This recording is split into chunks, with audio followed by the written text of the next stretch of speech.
Okay, good morning, everyone. Uh, Today we are going to discuss a very important topic for all of us. That is palliative care in India, current progress and future needs. So briefly, Sanjeev will tell you about the past. Briefly, he will tell you about the present. And now, what are the to progress to the highest level as other medical specialties? What exactly we should be doing, that he will suggest. And we will finish this lecture in 30 to 40 minutes.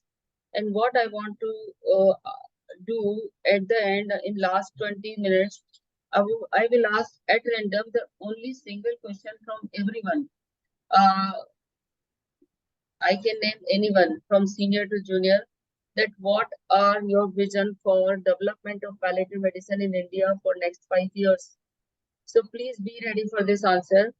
And what exactly we should be doing to do this? Your answer should be brief because we want to take input from as many people as possible, right from junior most to the senior most people.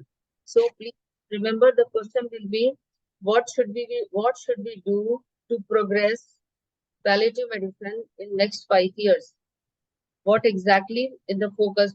Your answer should be focused, and how it can be done differently, or what we are doing is right and we can add something.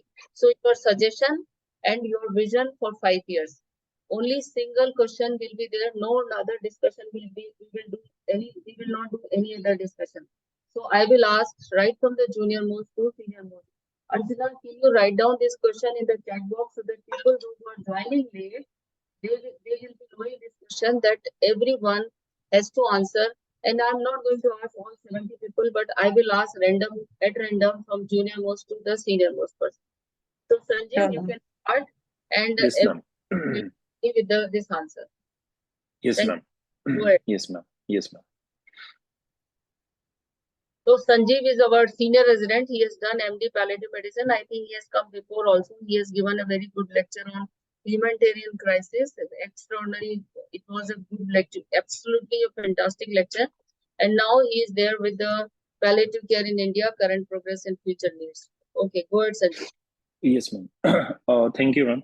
So we will start with a brief introduction about the history. So in India, the new age palliative medicine started with hospice movement. And if we all remember, in 1986, it was started by Dr. Lucito D'Souza with Santia Vedna Southern in Mumbai. At the same time, Ms. Gilly Bunch, she was an advisor of World Health Organization, and she started visiting across the nation.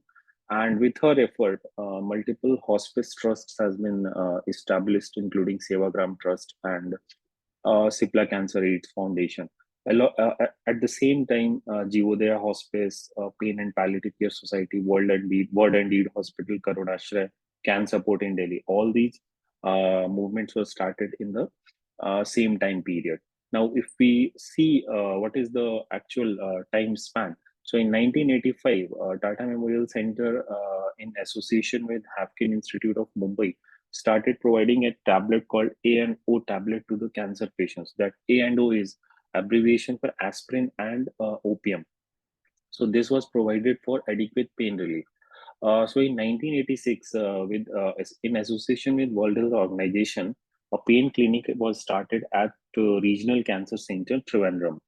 Followed that, in 1987, FDA Maharashtra, Food and Drug Administration Authority Maharashtra, has approved the A&O tablet and initiates the commercial availability of opioids. They started providing license to procure and dispense opioids. And in 1990, Indian National Cancer Program was started, under which first guideline for cancer pain management was established. In that guideline, availability of morphine at 12 regional cancer centers was established, and AIMS Delhi was one of them. And by 1990, opioid availability was ensured at multiple centers, including Mumbai, Bangalore, Manipal, Trivandrum, Ahmedabad. So after this hospice movement, the next step was, in palliative medicine development was community-based palliative care services. So in the early stages, Pain and Palliative Care Society and Bangalore Hospice Trust were established. They both were established in the same time period of 1993-1994, and they both were working on the similar models. One was in Calicut and the other was in Bangalore. So it was a kind of home-based services, and it was provided for cancer patients who were terminally ill.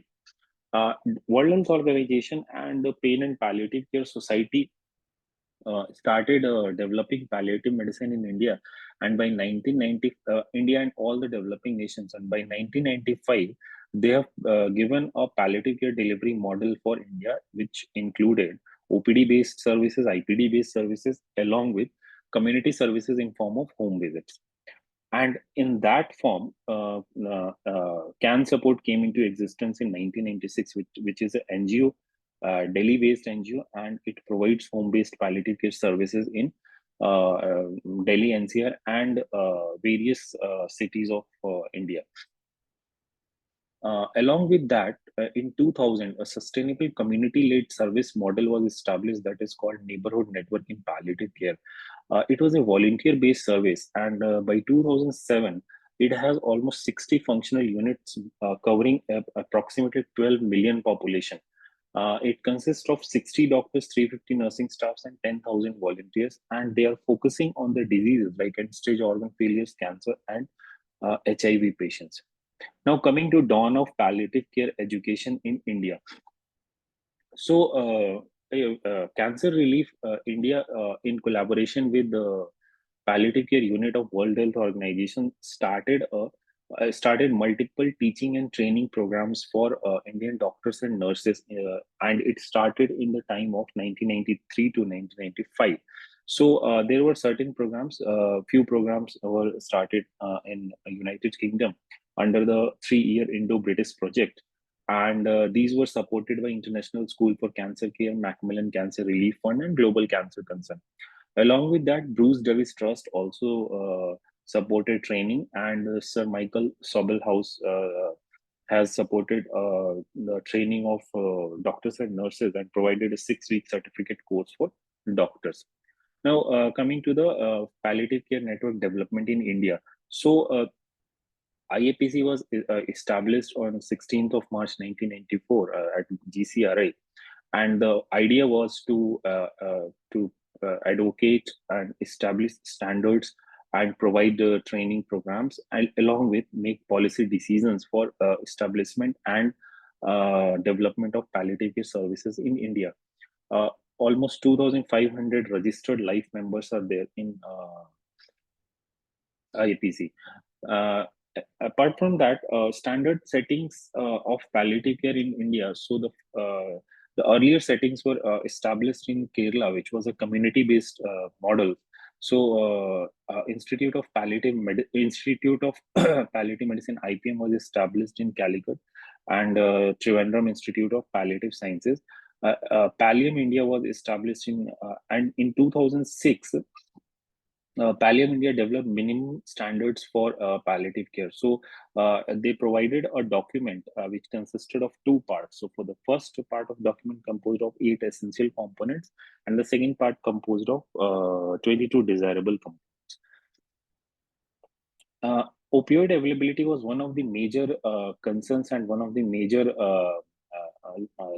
milestone that palliative care network in India has established. So the discussion started in 1985, and in 1985, NDPS Act was established. For the next 13 years, the NDPS Act was um, uh, the NDPS Act was in line, and it was seen that in next 13 years, the annual morphine consumption has been reduced from 600 kilogram per year to 48 kilogram per year. So a whooping 92% reduction in annual opioid consumption was recorded, and India ranked 113 out of 131 nations.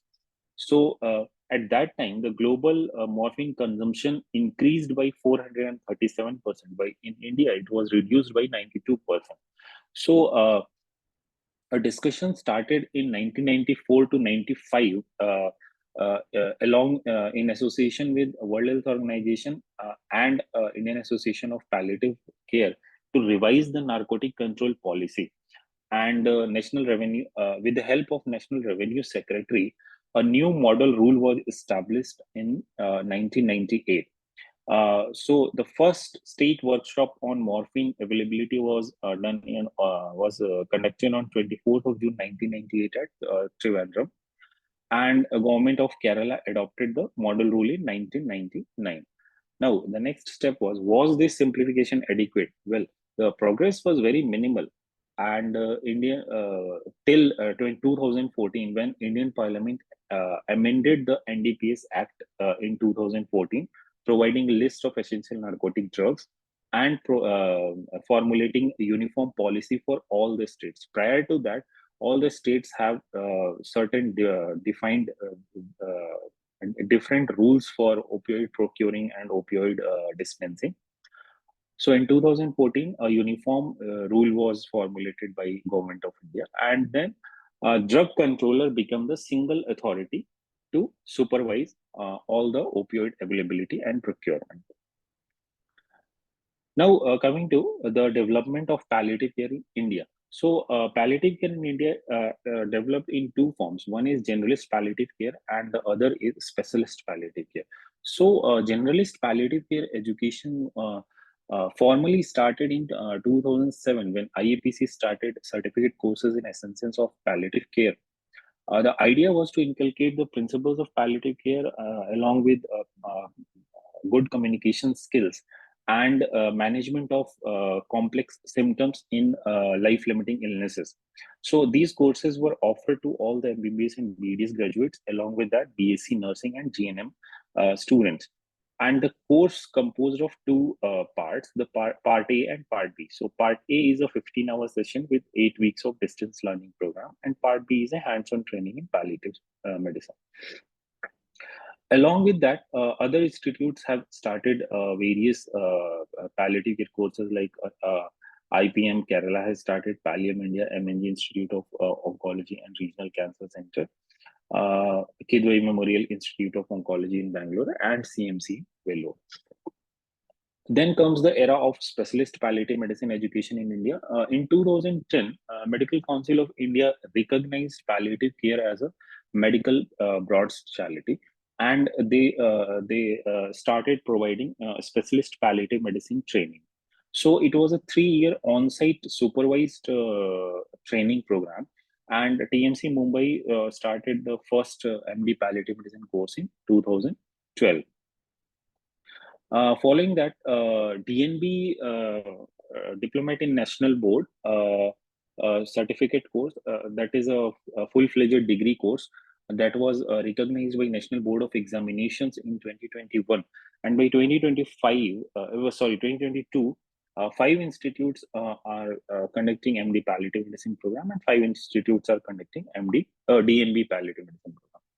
Now, coming to undergraduate palliative courses in India. So in 2018, there were two things happened: competency-based medical education, and under the competency-based medical education, attitude, ethics, communication were developed.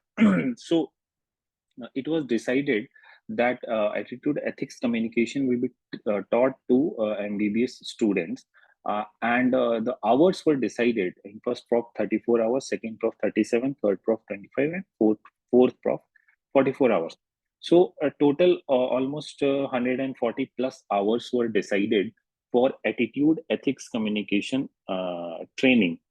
Out of these 140 plus hours, 87 hours were dedicated for palliative care teaching. So out of these total hours, 34 hours were dedicated to general competency-based medical education. Now, coming to international collaboration towards palliative care education in India. So, since 25 years, Cardiff University is providing diploma and MSc courses in palliative care. and it also provides scholarships from the Commonwealth Scholarship Commission.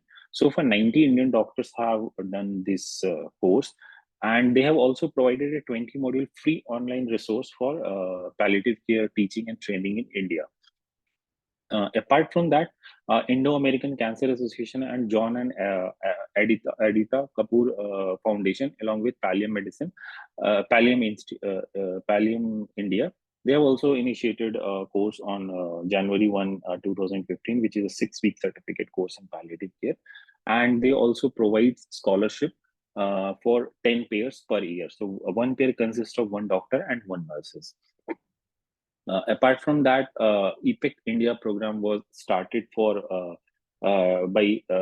in collaboration with Northwestern University of Chicago, and it was primarily started for development of end-of-life care. So since February 2016, adult and pediatric end-of-life care programs were conducted every year. Coming to the ECO program, which was an extension for community health outcome programs, and it was started by Dr. Sanjeev Kumar in New Mexico. It was a virtual education program for various topics. A very popular ECO program. We all have actually attended. That is ECO pediatric palliative care. So this is a very successful and very good teaching and training program. So coming to the pediatric palliative care. So in India, pediatric palliative care is concerned to childhood cancers, hemolytic anemias, inoperable CHDs, HIV, AIDS, CKD, neurological debilitated patients, and various chromosomal abnormalities. Now, what are the centers who are providing pediatric palliative care? AIMS New Delhi is providing. CanKids, which is an NGO that is providing pediatric palliative care. TMH Mumbai, MNG Institute of Oncology Hyderabad, and the Government Medical College Calicut in Kerala. These are the institutes who are providing pediatric palliative care. Apart from that, next comes the palliative care capacity building. So in 2016, annual meeting was conducted by the National Cancer Grid, and it was decided that palliative care services should be started in all the centers who are under the National Cancer Grid. So they did a gap analysis survey in 2018, and they demonstrated that there are significant gaps in palliative care deliveries in cancer centers across the India.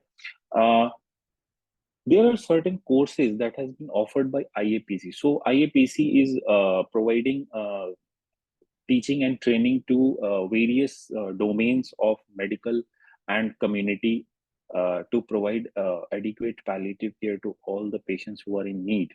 So continuing that, IAPC is providing a certificate course in palliative care for volunteers, for pharmacists, for physiotherapists, and IAPC has a special feature on palliative care for the LGBTI community. They also provide palliative care services for geriatric patients, and there is a certificate course in management of psychosocial issues of the patients with chronic illnesses. These are the courses, apart from CCEPC, that can be done under the umbrella of IAPC. Apart from that, to maintain the standards of palliative care, cancer treatment center program was initiated in India, and this program was a collaborative project of Asia Pacific Hospice Palliative Network of Singapore, and AIMS New Delhi and Manipal Academy of Higher Education was funded by Lane Collaborative for Palliative Care. So this program was started in 2016, and so far 4 successful CTC programs have been completed, and currently CTC 5 is ongoing. So if we see the model of CTC program, there 4 cycles has been completed so far. So the plan, the model is to decide a plan, act according to the plan, observe the results, and reflect upon. And this continues on and on. Now, if we see the CTC program, so in the first cycle, number of centers who has completed the training were 5, in second cycle 8, and in third cycle 10. If we see the consumption of morphine after each CTC programs, we can see a minimum of 2 to 3 fold increase in opioid consumption after every CTC programs. And the transformational changes happen at organizational and individual levels after the CTC program. And it also helped in development of sustained provision of palliative care services in cancer institutes. Now, these are the centers who has been chosen by CTC for teaching and training purposes. Now, if we see the red dots, these are the centers where palliative care services has been established, and the blue dots are where the services are ongoing. This is updated till 28th of June 2023. So successfully established sites are 28 and ongoing sites are 14. And if we consider total trained sites, so 59 centers are has been trained so far across the nation.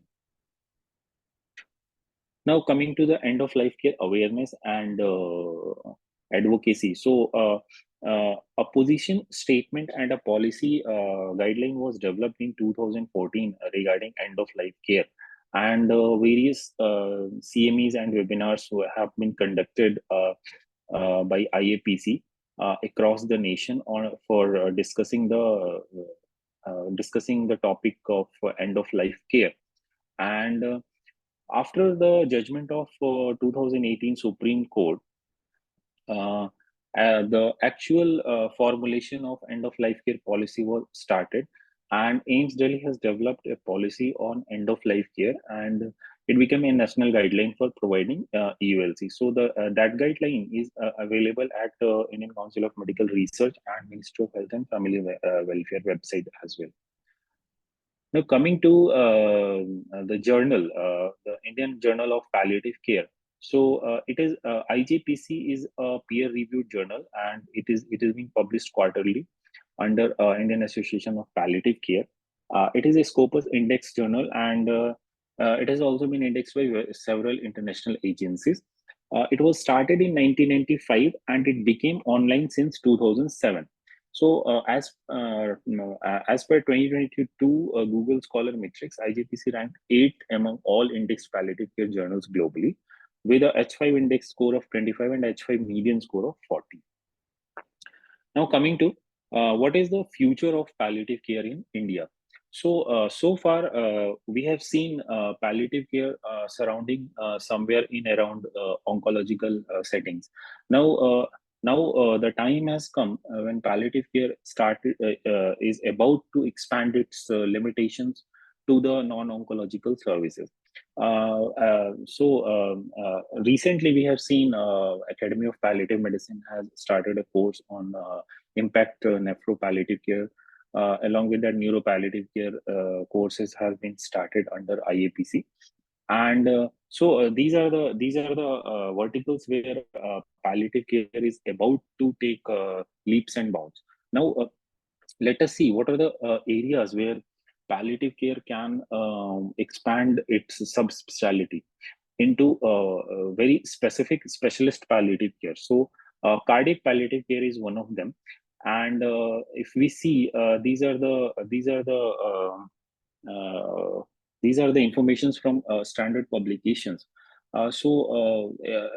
Usually, what we have seen so far is traditional heart failure management, where patient is being assessed clinically and with the lab investigations.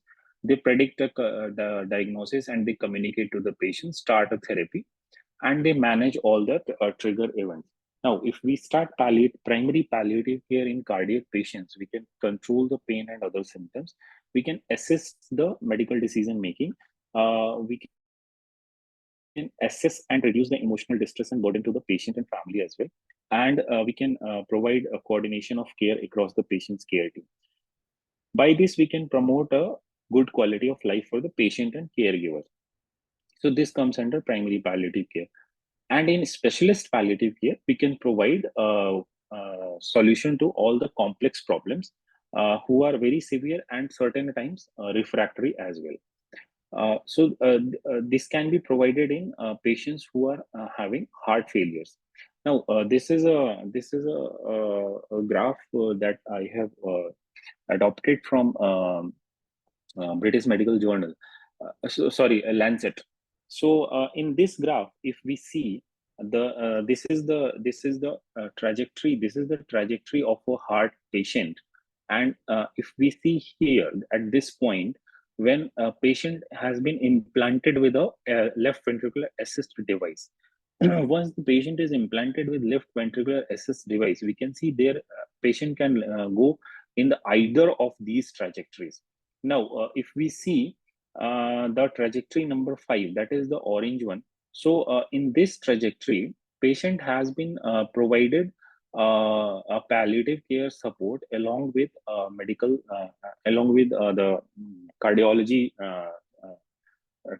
cardiologist treatment as well. So we can see that with time, patient has maintained an adequate quality of life, and even after death of the patient, uh, palliative team has provided bereavement support as well.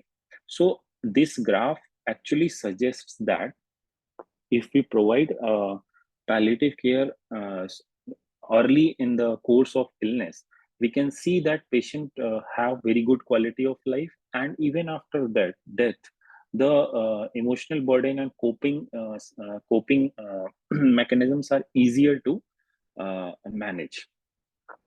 Now, coming to the pulmonary palliative care. So, pulmonary palliative care is very popular these days, particularly in interstitial lung diseases, COPDs, and uh, uh, as we all know, in lung cancer as well.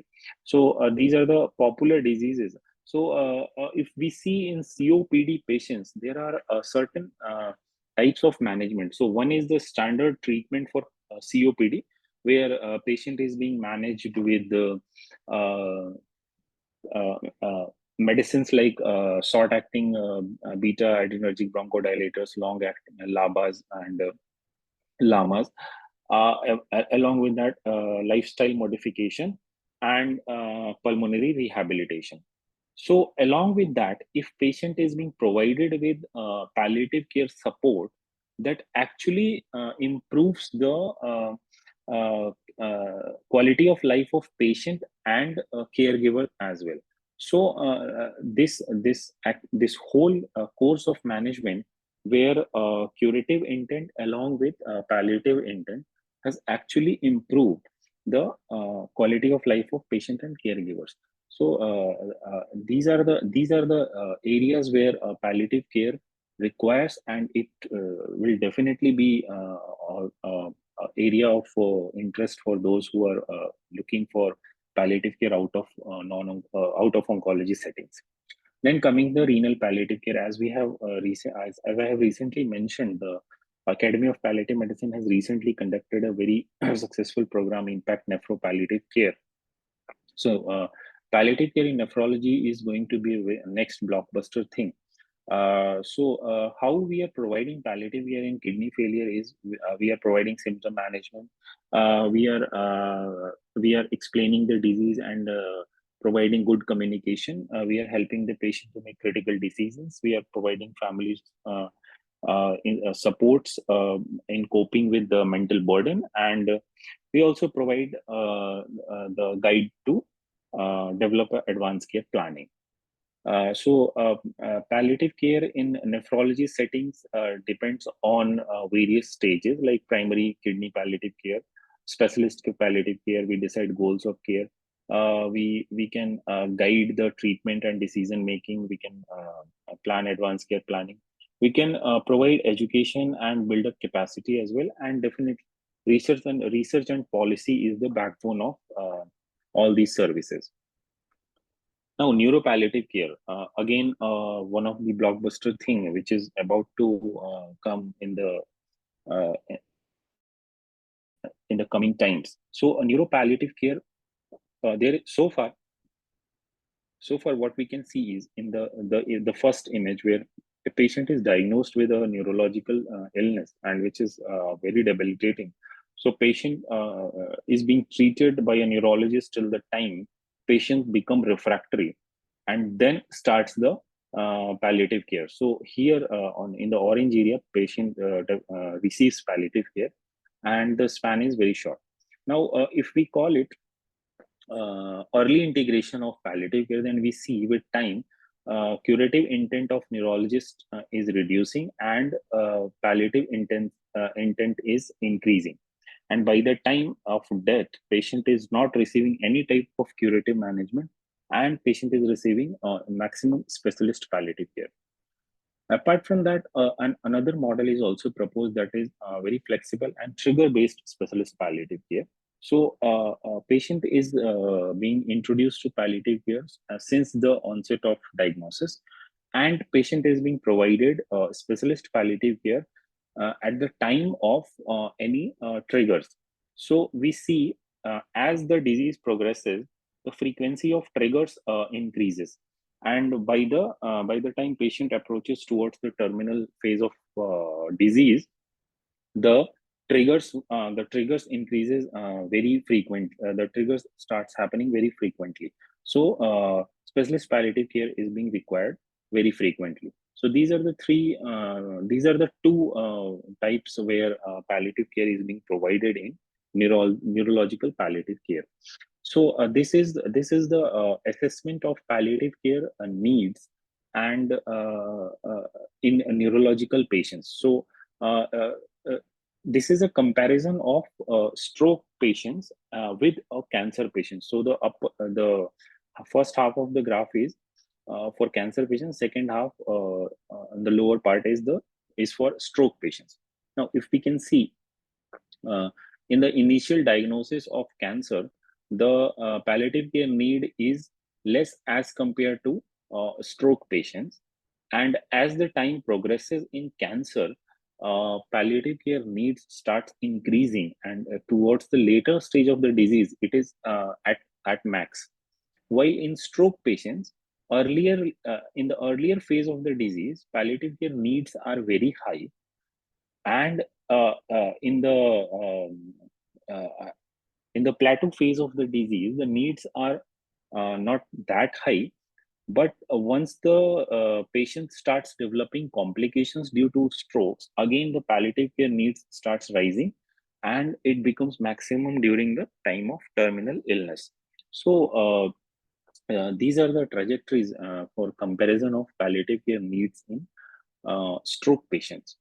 Now, coming to artificial intelligence in palliative care, which is very important, and which is going to be uh, uh, which is going to be a stream changing thing for medicine in coming 10 to 15 years. Now, how artificial intelligence is going to affect palliative care, as we are seeing that the radiology and all other departments are going to be affected by artificial intelligence. So basically, what artificial intelligence does is it provides uh, predictive a model. So how these models are working, and this works on the basis of data. Now, the data is being collected from the patients, and it is being utilized to train a computerized software. So, if suppose if we take data from 100 patients, and we are using that data to train a computer software, now what we do is we split the data into two parts. So, first we call it as training data, and the second part we call it as testing data. So training data is being used to train the computer software, and then we test the remaining data uh, uh, to check whether the software has been trained adequately or not. This is the very basic model, and with this, we keep on testing, we keep on testing, we keep on testing, and with every patient's data, the machine starts improving, the software starts improving on its own, and the accuracy of the prediction becomes higher and higher with time. So this is how artificial intelligence is actually working. Now, the thing is, what are the models? What are the models that can be used by provided by artificial intelligence in palliative care? So it could either be screening model, it could either be diagnostic model, or it could either be prognostic model. We might have heard about a concept. Where there is a hospital in West where what they are doing is they are taking the data of ICU patients for a week, and they are putting it in a artificial intelligence software. They are taking every data of vitals, blood tests, clinical parameters, and everything. And on Thursday morning, they are running the software to find out the survivability of these patients. Initially, the machine was providing a kind of approximate survival period, but now it has started predicting almost uh, exact survival duration for these patients. So this is how artificial intelligence is going to uh, change the uh, change the palliative medicine course. Now, this is what we have discussed. So we have to collect the data, and depending on what type of data we are requiring for screening, for identification, and for timely evaluation. So depending on the specific genre, we can collect the data, and we can put it under the artificial intelligence to find out a result. So where we are as of now, and what is going to be the future if artificial intelligence is uh, implemented full blown state. Now, this is just a part of communication which has been shown here, and this image I have adopted from Nature Journal. Now, we see at present what we all are doing as of now is we are manually identifying the patients, and we are identifying the patients who are having severe illness. So we are deciding the eligibility criteria of severity of illness manually.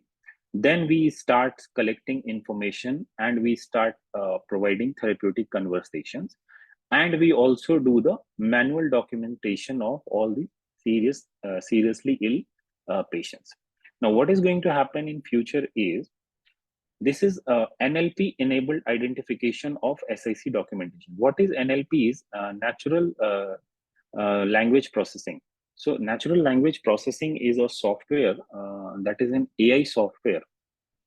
So this will be used, and this will start identifying all these seriously ill patients, and this will start gathering information, and NLP will provide a therapeutic conversation, and it will also provide a solution for decision making. And NLP will also start segregating the data, and it will provide a documentation as well. So this is how things will change in coming future. There is a saying that artificial intelligence is going to replace the humans. I have read somewhere that actually artificial intelligence is not going to replace the humans. Uh, those who are using artificial intelligence will definitely replace those humans who are not using artificial intelligence. So it is not a threat, but it is a very good support system. So if we come to evolution of palliative medicine so far as a dominant specialty, we have seen that we started from hospice facilities, then we have shifted towards community-based services, then hospital-based services. Along with that, palliative care education was started simultaneously, and now we are approaching towards an era of very specialized palliative care services in very specific fields like cardiology, neurology, pulmonary medicine, renal palliative care, and and the future is going to be the era of artificial intelligence in palliative medicine. So with this, uh, I would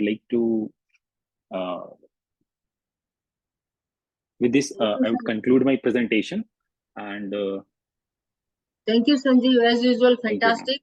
Can you stop Thank you. sharing slides, please? Thank you, Sanjeev. Thank you very much. Thank So, you. see, you have seen that how we have progressed and special progress, and we should congratulate, all of us should congratulate each other that is the fantastic progress in last one. I can say that in 5 to 10 years, fantastic progress has happened in the area of palliative medicine in India. Before that, we have rooted our foundation is like we have strengthen our foundation in terms of community palliative care, in terms of volunteer palliative care, and in terms of other areas in like education and all. So I will read first which we have missed that first suggestion was Dr. Raju's suggestion that we should start evidence-based palliative care practice. Absolutely right. uh, Without evidence, we will not be able to progress at all. Sanjeev, we have missed Wadia Hospital in Mumbai. Dr. Veronique is working on it, and she's the person who is conducting the pediatric palliative care program, running pediatric Yes, ma'am. palliative care program. KMC Manipal also have pediatric Yes, ma'am. palliative care program. Yes, ma'am. Cancer Institute Adyar is also having pediatric Yes, palliative care program. yes, ma'am. Yes, ma'am. Pragnya says that Tata Memorial Hospital is working with the Shivaji Hospital to run pediatric palliative care program with Nayar Hospital, and with KEM Hospital, they are running neonatal palliative program. Dr. Reena has corrected that IJPC has become online, not in 2007, but it in 2005. So, Yes, ma'am. other comments I have, Archana has put two links. That one is IAPC standard audit tool, which we developed. Now we are working. Anjum is leading the team. She is working to renew the standard audit tool of IAPC, and very soon we will come out with the latest standards of having palliative care programs. Total Yes. number of MDs and DNPs in 8. 8 centers. Very good. So rest all are your compliment. Thank you, Very ma'am. excellent topic, Veronique. Now, Veronique, I will not answer any question. Just I want to know, Veronique, from you only, very crisp answer that what exactly we should be doing. It's not the time we can discuss that how AI will help to respond patient and all. I just want to ask what exactly we should be doing to improve palliative care programs in India. Very short answer, very short. Veronique, can you answer? Oh, you want me to answer this question? Yeah. You have Can you- asked one question that how AI will help, but we will not answer that because there is no time. The topic is development of palliative care in India. So what exactly we should be doing to develop? If you want to say pediatric palliative care, go ahead. I think we need people being able to develop, but we have so many people in training. So I think to develop palliative care is to encourage all the young people who are getting trained to go back to their original place and start palliative care wherever they are. Maybe choose whether they want to choose any specific non-oncology palliative care, and but we have to reach out to non-cancer centers so that we can develop all the branches of palliative care and Okay, everywhere. thank you. Thank you. So Shanmukh Priya is giving a suggestion, more development on diagnostic criteria exclusive of palliative care. Shanmukh Priya, what exactly you want to say? Can you open your mic and say? Good morning, ma'am.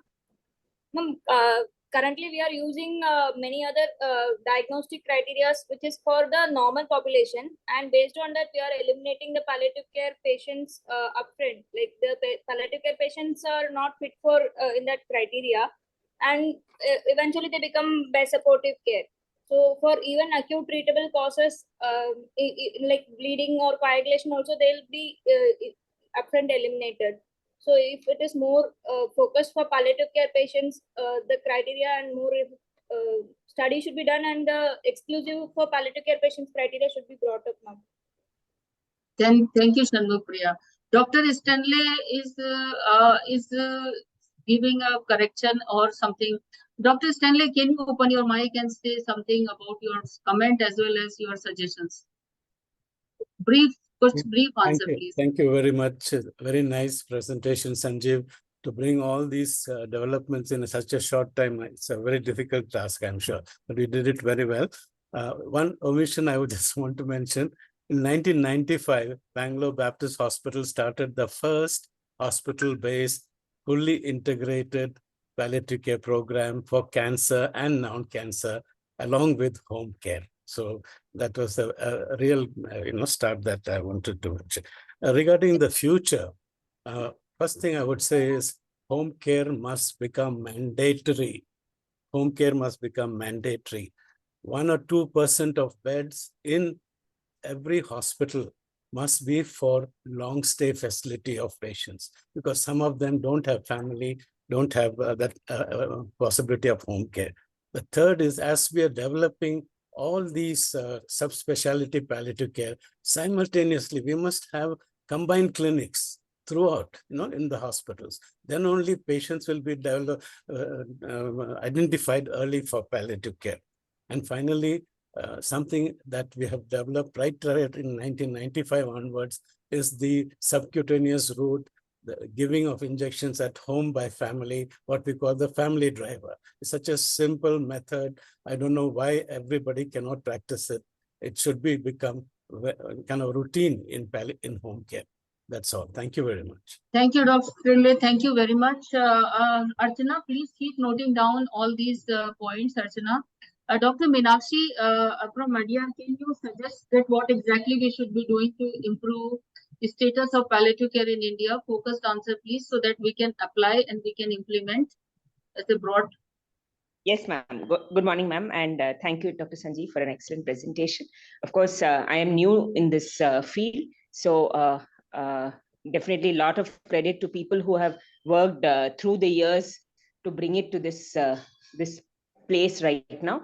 And it's becoming a huge movement. The contribution from my side, I feel, in terms of further plans and development is one, the areas that is oncology, neurology, renal supportive care, and pediatrics, cardiac, respiratory. First is to make palliative care training part of the postgraduate curriculum itself. Right now, it's kind of optional. People just tune into some courses which are available, and the participation, though, looks great. I don't think the people who are coming out of it are actually putting their knowledge into practice. So if it would become compulsory, then there'll be some more quality. Second is to tie up with the government hospitals in our respective states to help them build capacity and to improve access to other patients who are not coming to our institute, but to the community at large, will be helpful. At least we could work in our own states, at least to do more in that direction. Thank you, madam. Thank you, Dr. Meenakshi. We have noted down everything. Pankaj, are you there? Pankaj? Yeah, good morning, madam. Yes, please, go ahead. First of all, thank you for a beautiful presentation, Dr. Sanjeev and madam. I wanted to emphasize the need for inclusion of palliative care services in all insurances. Like it should be covered in insurances, both private as well as government, like CGHS, ESI, Ayushman. Ayushman recently had some codes, but it's still not implemented. So if we can work on with insurance companies, the spectrum of palliative care services can be enlarged with the support of these insurance services. Thank you, Pankaj. It's absolutely necessary, and you will get very soon that in Ayushman, all the aspects, every possible aspect are included in Ayushman.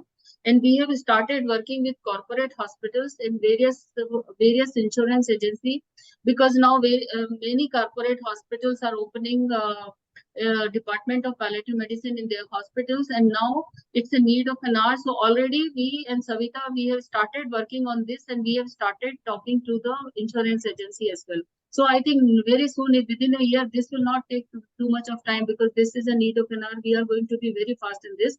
And Ayushman Bharat, you will get very soon all the possible, even the counseling will be, you will get the counseling also will be included in the Ayushman Bharat package.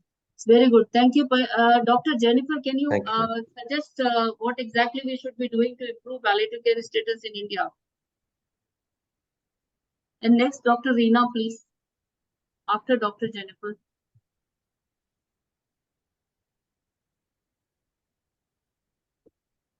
Okay, I can't see. Dr. Jennifer is not there. Dr. Reena, can you open your mic and see?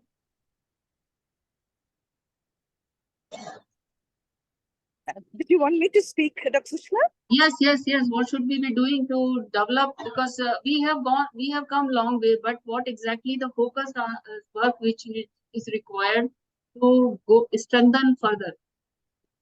I think one area which has been a big limitation from our side is elderly poor people dying in the community. To engage with some group that would be committed to develop that kind of palliative care outreach. It's happening in a few parts of the country, but a lot of the most needy are elderly who are dying in their own homes. And maybe NGOs or community medicine departments, if at least in each state one model project can be developed, it could inspire others. Thank you, Dr. Reena. I think already Srikanth has worked, he has really worked hard, and to create a program with the family medicine people, and already they have started working to create a model. I think 5-6 hospitals they have chosen, and they have already started working with this, and they are going to publish this paper also. What they are planning to do in this. I think this is very important because ultimately patients are residing in the periphery and family physicians are looking after them. Very good. Thank you very much. So anyone, any junior most person, I can see Akash Hinduja. Akash Hinduja recently joined palliative medicine, I think 1 year back. What exactly, Akash, what are you feeling, and how are you feeling? Happy, or you're satisfied, or we should be doing differently? What exactly we should be doing, Akash? Akash? Yes, ma'am. Yes, go ahead. Yes, ma'am. So, yeah, it was a great experience from the last 1.5 years after joining. And there is always a scope of development. And as suggested by all the faculties, I think we should try to work on it and try to improve the patient care. And also the community-based participation is very important. And we should try to focus more on volunteers who are actually actively trying to help out the patients who are actually needing palliative care now. Thank you, Akash. Absolutely right. Everyone has a specific role in providing a structured palliative care program, and we should be working at all the levels. We have a balance, of course. Dr. Raj has said that courses for research in palliative care can be introduced to encourage an increased number of research in palliative care. Definitely, this is also required. Now, I want to ask one more junior person. Maybe Dr. Revati, how are you feeling now? You have finished 2 years and you are going into the 3rd year of residency program. What are you feeling and how we can improve it further, Revati? Yes, ma'am. Good morning, and thank you so much for the opportunity. Ma'am, I feel that as a department, we should also concentrate on more perks and funding and definitive programs in order to support researchers in palliative medicine. And also, I feel that there should be more government-based hospice setups that are in congruence with the socio-cultural values of India. Yes, ma'am. Thank you, Revati. Dr. Kalpana, now you are holding a post of Director ADR Cancer Institute. What exactly your vision is to improve palliative care status in your hospital, and what exactly we should be doing for whole of the country? Dr. Kalpana. Dr. Kalpana. Good Yes. morning, madam. Yes.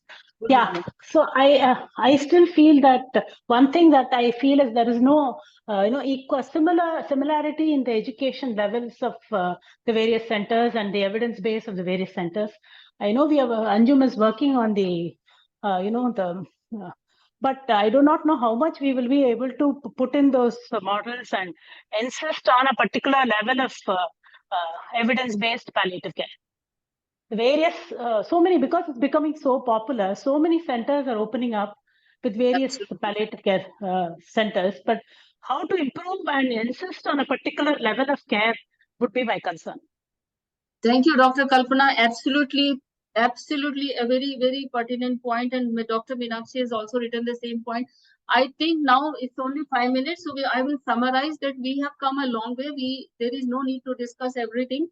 But we have to do a lot, and we can do collectively. If we will, Dr. Kalpana and Dr. Meenakshi's last comment is absolutely very, very important, that if, because it's so popular, palliative care is so popular, everybody is starting their own courses. So if we can come under single this thing, for that Academy of Palliative Medicine is going to work extensively. So Naveen and all, we have discussed that all the courses which we are holding, and if possible, the organizations, those who are holding different courses, it is my request, it's my earnest request, it's not for me, it's for your country, that please come under single umbrella organization so that we can provide a single standardized course. Because if tomorrow, if your youngsters will go and will say that I have attended this course, I have attended that course, I have attended that course, we will not be able to differentiate that this course is better than others.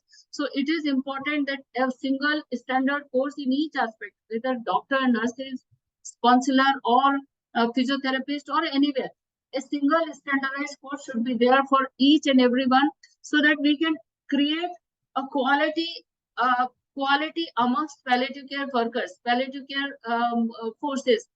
Quality will come only when we will strengthen our own IAPC, Academy of Palliative Medicine. IAPC and Academy of Palliative Medicine is India organization. It is not a person organization. And we should strengthen this organization already with the extensive efforts of Archana, Nisha. We have our for example, our website, our newsletters, and it has become a topic of discussion all over the world. People discuss our newsletter, people discuss our whatever we give in our newsletter and our website. People are discussing, but it is also important that rather than having 5-6 courses, if we will start one standardized courses, I think that will be the answer. Because MD and DNB, 8 centers providing MD and 8 centers providing DNB will not be enough for 1.38 billion population. So rather than this, for this Academy of Palliative Medicine has started working very, very, like they are going very fast. And the education, the chairman is Dr. Jennifer, and she is also working very hard that we will create standardized courses in every aspect, so that we can create quality amongst palliative care forces. And all the suggestions which you have given today, we will note down. We will make a summary of these suggestions, and maybe we can put in the next newsletter that this topic we discussed, and these are the suggestions came from everyone. Many of the like it's only 5-10 people have spoken, and 5-10 people have given their comments. Rest almost 85 people have joined. Please send your comments to Archana. We will note down. We will make a summary of the comments, and we will put in the website, and we will start. Not only in the putting in the website will not be enough. We will start working towards development and towards your comments and towards your suggestions, that how we can do this thing. So thank you very much. We have 1 more minute, and just I will not take any more comments. We have just thank you very much. We have started at 6:30. We are finishing before time, 1 minute before 7:30. We will not be having next week lecture on Monday because of Dashera. I don't know, Dashera probably is on Tuesday, but Archana has informed me just now that Dashera, because of Dashera, we will not be having class on next Monday. Next class will be on 30th. So please join on 30th for the next class. And till then, enjoy festival season. It is all festival season, Navratri, Dandiya, Durga Puja and Diwali and everything. So we'll see you on 30th. Thank you very much. See you on 30th before 6:30.